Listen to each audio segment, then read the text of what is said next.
आजादी के बाद पैदा होने वाला भारत का पहला टेस्ट क्रिकेटर जो अपनी बेहतरीन क्लोज फील्डिंग के लिए हुआ मशहूर। भारत का सर्वश्रेष्ठ फील्डर जिसने मात्र 27 मैचों में लपके 53 कैच। ऑलराउंडर जो बल्लेबाजी और गेंदबाजी के अलावा करता था हैरतअंगेज फील्डिंग। पिता के चिता को आग देकर जो चला गया बल्लेबाजी करने के लिए और जिता दिया मैच। दोस्तों, क्रिकेट हो या जिंदगी, बड़ा वही बनता है जिसके कदम कठिनाइयों के आगे नहीं डगमगाते।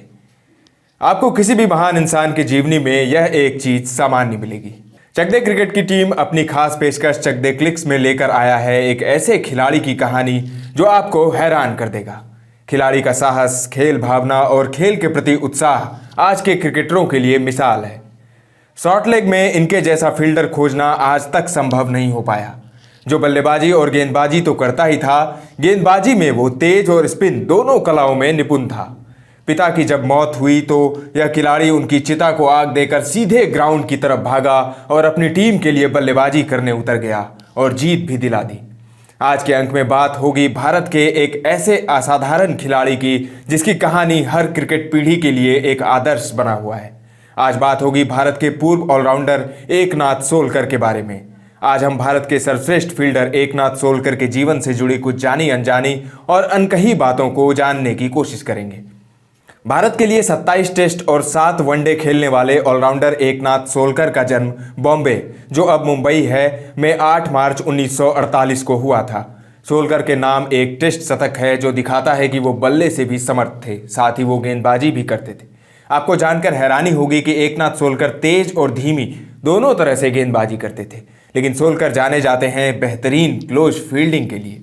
उनके लिए गए कैचों ने भारत को द ओवल में 1971 में इंग्लैंड के खिलाफ भारत को जीत दिलाई थी। वह भारत की इंग्लैंड में पहली जीत थी। एकनाथ से जब एक बार उनके उम्दा फील्डिंग के बारे में पूछा गया तो उन्होंने मुस्कुराते हुए कहा था, मैं सिर्फ गेंद देखता हूं। ससेक्स में सोलकर के टीममेट टोनी ग्रेग कहते हैं, वह सबसे अच्छा फॉरवर्ड शॉर्ट लेग फील्डर था जिसे मैंने कभी देखा है। केवल 27 मैचों में उनके 53 कैच, 20 या उससे अधिक टेस्ट में गैर विकेट कीपरों के बीच प्रति टेस्ट मैच में कैच का सर्वश्रेष्ठ रेशियो है। वह क्रिकेट के सबसे मशहूर उद्धरणों में से एक के लिए जिम्मेदार है, जेफरी बॉयकॉट द्वारा निर्देशित I will out you bloody. Eknath Solkar के पिता मुंबई के हिंदू जिमखाना के हेड ग्राउंड्समैन थे। जब ग्राउंड पर मुकाबले खेले जाते थे, एकनाथ स्कोरबोर्ड बदलने का भी काम करते थे।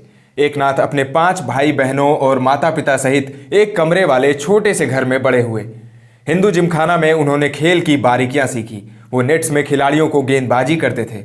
इस दौरान बॉम्बे के विकेटकीपर माधव मंत्री की नज़र सोलकर पर पड़ी, जो सोलकर के उमंग और उत्साह से काफ़ी प्रभावित हुए। उन्होंने तुरंत सोलकर के स्कूलिंग की व्यवस्था की। परिस्थितियों से सोलकर ने कभी हार नहीं मानी। वो कभी उनसे विचलित नहीं हुए। कठिनाइयों ने सोलकर को कभी नहीं डिगाया। उन्होंने अपने खेल पर कड़ी मेहनत की और 1 साल बाद मुंबई के लिए फर्स्ट क्लास डेब्यू करने से पहले 1964 में इंडिया स्कूल टीम, जिसमें सुनील गावस्कर और मोहिंदर अमरनाथ शामिल थे, की कप्तानी करने के लिए अपने नेचुरल एथलेटिज्म का सबसे अधिक उपयोग किया। बतौर स्कूल क्रिकेटर उन्होंने 1964 में श्रीलंका का दौरा किया था और 1965-66 में लंदन स्कूल्स के खिलाफ इंडियन स्कूल्स की कप्तानी की थी। इस टीम में भविष्य के भारतीय खिलाड़ी सुनील गावस्कर और मोहिंदर अमरनाथ थे। 1969 और 70 में वो ससेक्स सेकेंड 11 के लिए खेले, जिसने उनको फर्स्ट 11 के लिए एलिजिबल बनाया। हालांकि वो फर्स्ट 11 से एक ही मुकाबला खेल पाए। एकनाथ सोलकर ने 1969-70 में न्यूजीलैंड के विरुद्ध हैदराबाद में अपना टेस्ट अंतर्राष्ट्रीय डेब्यू किया था, जहां शॉर्ट लेग पर उनकी हैरतअंगेज फील्डिंग ने सबको हैरान कर दिया। आज़ादी के बाद पैदा होने वाले वो भारत के पहले टेस्ट क्रिकेटर हैं। उसी सीजन में ऑस्ट्रेलिया और फिर 1971 में वेस्टइंडीज के खिलाफ उन्होंने सफलता के नए मुकाम हासिल किए। 1971 में इंग्लैंड के खिलाफ इंग्लैंड में आबिद अली के साथ सोलकर को गेंदबाजी की शुरुआत करने भेजा गया। 4 मैचों की टेस्ट सीरीज के पहले टेस्ट में सोलकर ने 67 रनों की पारी खेली थी। इस दौरान उन्होंने गुंडप्पा विश्वनाथ के साथ 92 रनों की साझेदारी कर भारत को पहली पारी में बढ़त दिलाई थी। ओवल में खेले गए तीसरे टेस्ट की पहली पारी में सोलकर ने 28 रन देकर 3 विकेट चटकाए थे और 44 रन बनाए थे। यही नहीं, बेहतरीन 2 कैच भी लपके थे और इस तरह भारत की जीत में उन्होंने विशेष भूमिका निभाई थी। फिर 1972-73 होम सीरीज में इंग्लैंड के खिलाफ दिल्ली में खेले गए पहले टेस्ट मैच में उन्होंने 75 रन बनाए थे। 5 मैचों की टेस्ट सीरीज में सोलकर ने कुल 12 कैच लपके थे। लेकिन 1974 में जब भारतीय टीम इंग्लैंड दौरे पर गई थी, सोलकर का प्रदर्शन निराशाजनक रहा था। लेकिन जॉयफ्री बॉयकॉट को उन्होंने लगातार 3 पारियों में आउट किया था। सोलकर के नाम टेस्ट क्रिकेट में एक शतक भी दर्ज है। 1975 में मुंबई टेस्ट में वेस्टइंडीज के खिलाफ सोलकर ने शतक जड़ा था। 27 टेस्ट मैचों में 53 कैच लपकने के अलावा उन्होंने 25.42 की औसत से 1068 रन बनाए और 59.44 की औसत से 18 विकेट हासिल किए।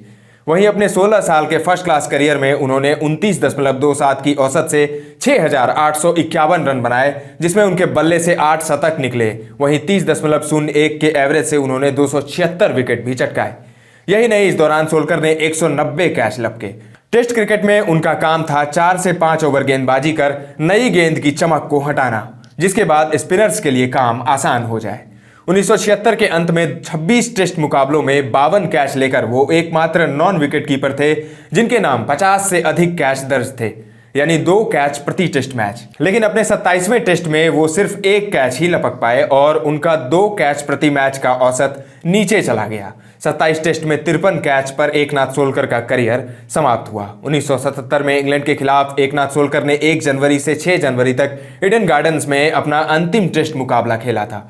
मुंबई के लिए रणजी ट्रॉफी में सोलकर ने अब्दुल इस्माइल को अपना बॉलिंग पार्टनर बनाया। 1973 रणजी फाइनल में टर्निंग पिच पर सोलकर ने स्पिन गेंदबाजी की और 5 विकेट चटकाकर मुंबई को एक प्रसिद्ध जीत दिलाई थी। टीम में सोलकर के समय भारत के गेंदबाजी आक्रमण में स्पिन का दबदबा था। इरापल्ली प्रसन्ना, एस वेंकट राघवन, बी चंद्रशेखर और बिशन सिंह बेदी की प्रसिद्ध चौकड़ी जीत के लिए काफी हद तक निर्भर थी और उनमें से 4 ने बदले में सफलता हासिल करने में सोलकर पर बहुत भरोसा किया।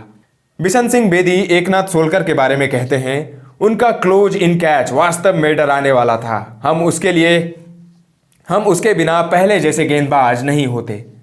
सोलकर के तन्यकता की सबसे प्रसिद्ध कहानियों में से एक मुंबई और बंगाल के बीच 1969 के रणजी ट्रॉफी फाइनल की है। मुंबई में क्रिकेट क्लब ऑफ इंडिया में उस मैच में शुरू होने से ठीक 6 दिन पहले सोलकर के पिता हिंदू जिमखाना की सीढ़ियों पर फिसल गए थे और कोमा में चले गए। मैच खेलने या न खेलने के कष्टदायी निर्णय का सामना करते हुए सोलकर ने अपना दुख अपने तक ही रखा और अपने पिता के बेहतर होने की उम्मीद की, लेकिन ऐसा नहीं हुआ। सोलकर ने अंततः फैसला किया कि वो ऐसे महत्वपूर्ण समय में अपनी टीम को नहीं छोड़ेंगे।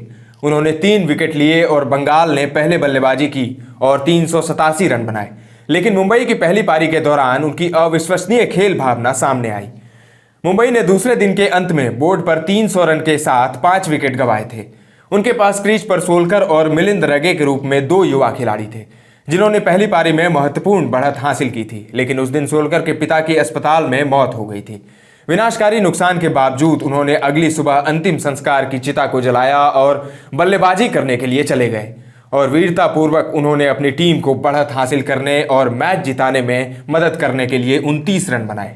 तो ऐसे थे एकनाथ सोलकर और उनकी खेल भावना। एकनाथ सोलकर ने भारत के लिए 7 वनडे मुकाबले भी खेले जिसमें उन्होंने 4 विकेट लिए और 27 रन बनाए। एकनाथ के छोटे भाई अनंत सोलकर भी महाराष्ट्र के लिए फर्स्ट क्लास मुकाबले खेले। 26 जून 2005 को 57 साल की उम्र में जिंदा दिल एकनाथ सोलकर हम सब से जुदा हो गए। सोलकर की गिनती भारत के सर्वश्रेष्ठ फील्डरों में होती है। चक दे क्रिकेट की पूरी टीम एकनाथ सोलकर जी को कोटि कोटि नमन करती है। बेहतरीन ऑलराउंडर एकनाथ आपको कैसे लगते हैं, कमेंट में हमें जरूर बताएं। क्रिकेट के ऐसे ही इंटरेस्टिंग वीडियो और खबरों के लिए फॉलो करें हमारा पेज। वीडियो पसंद आया तो लाइक और शेयर जरूर करें। अगले अंक में फिर मिलेंगे एक और स्टोरी के साथ, एक और खिलाड़ी के साथ। अभी दीजिए इजाजत।